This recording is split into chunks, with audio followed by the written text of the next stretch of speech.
fortunate. I've been able to enjoy the American dream. I worry, though, that the opportunity and hope are slipping away for our sons and daughters. As I watch our once great economy collapse under mounting spending and debt, I think, what kind of America will our grandchildren see? It seems to me that both parties and the entire political system are to blame.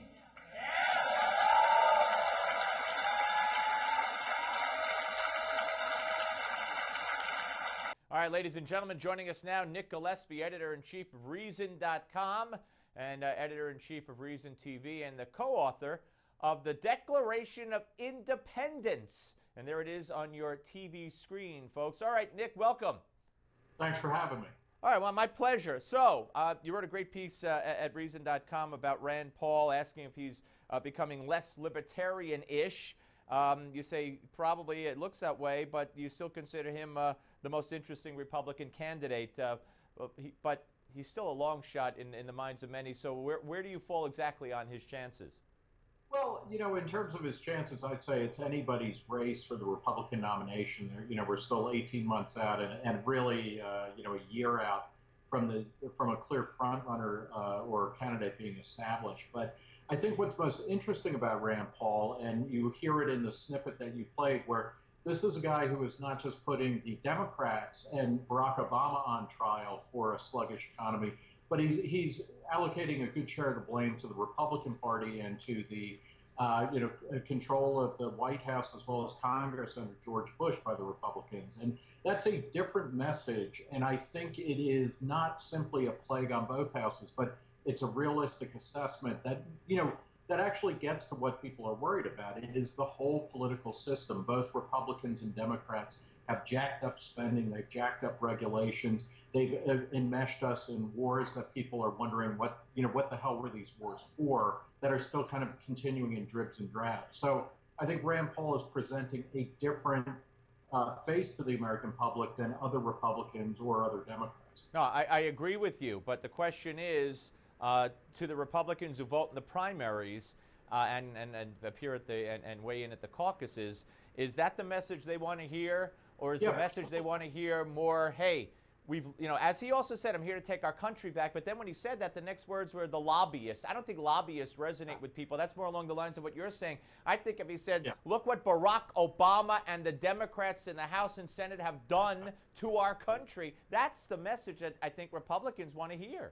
Yeah, I mean, there's no question that because he presents a series of untraditional kind of policy ideas. I mean, so this is a guy who is questioning foreign policy that is very much a bedrock principle, an interventionist foreign policy that's very much a bedrock principle of contemporary republicanism.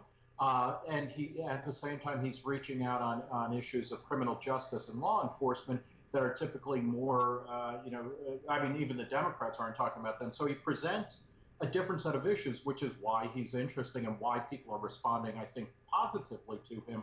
But in terms of pure Republican primary politics, I think he has a tougher row to hoe than many of the others because he's not a typical representative Republican. And this is the question of whether or not he can channel some of the enthusiasm of the people who voted for his father, Ron Paul, the former congressman in 2008 and 2012 in Republican primaries. Ron Paul did very well. And what's important, I think, for Rand Paul is that he's got to activate people for the first time. The secret to Ron Paul's success was not that he was converting people who were going to vote for John McCain or Mitt Romney anyway, or Mike Huckabee. It's that he got people out of their seats and into primary voting for the first time. Again and again, Reason covered Ron Paul's campaigns extensively, and the most amazing thing is that he was the initiator, he was the instigator of people getting into politics. I think Rand Paul can build on that, but he's going to have to bring a new crew to the Republican primary if he wants to have big success. Absolutely. He's also going to have to not repeat what his father said, why can't Iran have a bomb? We have a bomb. But very briefly, what do you make of Hillary's impending Twitter announcement on Sunday? Yeah, it's, this is where things are going to get extremely interesting. I mean, we've seen this story before. In 2008, Hillary Clinton was anointed both by the press as well as the Democratic establishment, a clear path to the presidential nomination for the Democratic Party, she got upended by Barack Obama. It's not clear that anybody serious is running against her. Elizabeth Warren has bowed out, and Martin O'Malley, the governor, former governor of Maryland, doesn't seem to be really kind of going full-throated at it yet.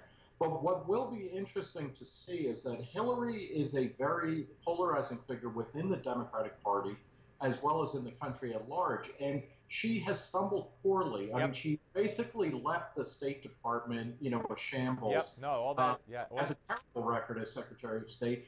Everything since then has been kind of bad. Her book tour last summer was... It's going to be very interesting to see, Nick. Thank you very much. Great to talk to you, sir. Frank Gaffney's next, folks. Don't go away.